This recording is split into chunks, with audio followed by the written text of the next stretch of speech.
పౌలు భక్తుడు క్రీస్తు నిమిత్తము నష్టముగా ఎంచుకున్నాడంట అన్నింటినీ. నేను మిమ్మల్ని అడుగుతున్నాను, నేటి క్రైస్తవులు ఎవరున్నారు నష్టాన్ని కూడా సంతోషంగా ఇష్టపడేవారు?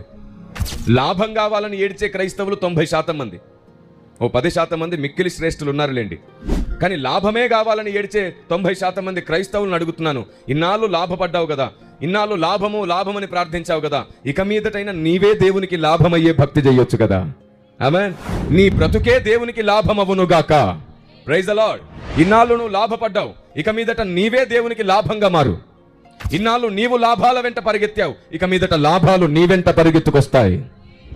భక్తుడు అంటాడు, కృపాక్షేమములు నా వెంట వచ్చును. అదేంటో మనం వాటి వెంటే పోతాం.